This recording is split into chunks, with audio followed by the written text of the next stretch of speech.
स्वागत है। आज हम कक्षा 10 की हिंदी पाठ्य पुस्तक स्पर्श भाग 2 के एक बहुत ही महत्वपूर्ण अंश पर बात कर रहे हैं जी। ये है कर चले हम फिदा कविता का पाठ प्रवेश। तो आज की हमारी ये चर्चा इसी पाठ प्रवेश पर आधारित है और हम कोशिश करेंगे इसके पीछे जो गहरे विचार हैं, जो भावनाएं हैं, उन्हें समझने की। बिल्कुल। इसकी शुरुआत ही एक बहुत बुनियादी लेकिन बहुत शक्तिशाली विचार से होती है कि जीवन सबको प्यारा होता है। हाँ, ये तो है ही। कोई भी इसे यूं ही खोना नहीं चाहता। बिल्कुल, स्रोत भी यही चाहता है कि देखिए, कोई गंभीर रूप से बीमार व्यक्ति भी हो, वो भी जीने की इच्छा रखता है। हाँ, ये बात सही है। तो प्रकृति ने हमें सिर्फ जीने के साधन नहीं दिए, बल्कि वो जीने की, अपने आप को बचाने की एक बहुत मजबूत भावना भी दी है। ये अपने आप में कितनी गहरी बात है, नहीं? बिल्कुल बिल्कुल।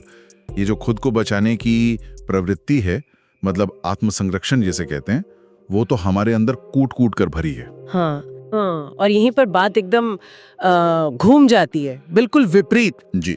सैनिक की सच्चाई इस आम भावना के बिल्कुल उलट खड़ी दिखती है। हाँ, ये बात सोचने वाली है कि सैनिक वो तब सीना तानकर खड़ा होता है जब खतरा सीधे तौर पर शायद उसकी जान पर नहीं है, सही, बल्कि खतरा दूसरों के जीवन पर है, उनकी आजादी पर है, उनके देश पर है। बिल्कुल। उसे ये मालूम होता है, अच्छी तरह पता होता है कि इस कोशिश में उसकी जान जाने का खतरा सबसे ज्यादा है। शायद तय ही है। हाँ, शायद निश्चित भी। ये बात आम इंसान की सोच से, तर्क से बिल्कुल परे जाती है। और ये सिर्फ कोई कल्पना नहीं है, कोई किताबी बात नहीं है। नहीं, स्रोत हमें याद दिलाता है कि ये कविता कर चले हम फिदा, ये असल में एक फिल्म के लिए लिखी गई थी। अच्छा। हाँ, फिल्म हकीकत युद्ध की पृष्ठभूमि पर बनी थी।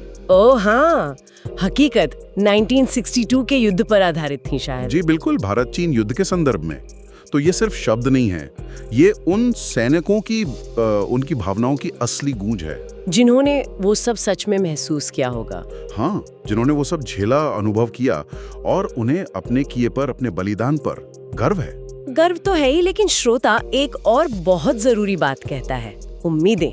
हाँ, ये बहुत महत्वपूर्ण है। उन सैनिकों की अपने देश के लोगों से, अपने देशवासियों से कुछ उम्मीदें भी जुड़ी हैं। ये कोई छोटी बात नहीं है। बिल्कुल नहीं। वो हमसे, मतलब हम सब से, आने वाली पीढ़ियों से कुछ चाहते हैं, कुछ अपेक्षा रखते हैं। और यही ये पाठ प्रवेश हमें एक आईने की तरह लगता है। हाँ, सोचने पे मजबूर करता है कि आखिर वो उम्मीदें क्या होंगी और क्या हम उन पर खरे उतर रहे हैं। सही कहा। ये हमें दिखाता है कि जीवन से जो एक स्वाभाविक प्यार है और एक सैनिक का जो लगभग अस्वाभाविक सा लगने वाला बलिदान है, हाँ बिल्कुल, उसके बीच कितना गहरा तनाव है। सैनिक का काम तो आम इंसानी इच्छाओं के बिल्कुल उलट है।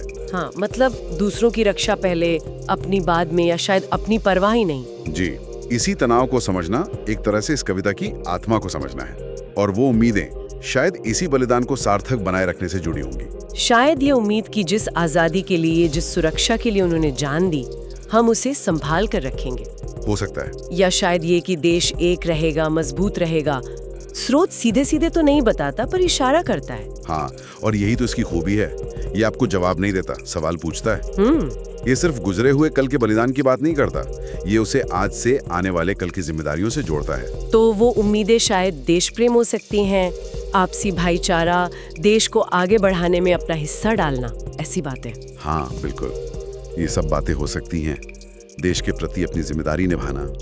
तो कुल मिलाकर देखें तो ये पाठ प्रवेश हमें दिखाता है कि कैसे बस चंद पंक्तियों में जीवन का मूल्य, खुद को बचाने की स्वाभाविक इच्छा और एक सैनिक का वो असाधारण, मतलब निस्वार्थ बलिदान, इनके बीच का जो विरोधाभास है, उसे सामने रखा गया है। जी, ये सिर्फ कविता की भूमिका नहीं है, बल्कि देशभक्ति पर, कर्तव्य पर और उम्मीदों पर एक छोटी सी टिप्पणी भी है। बिल्कुल सही कहा।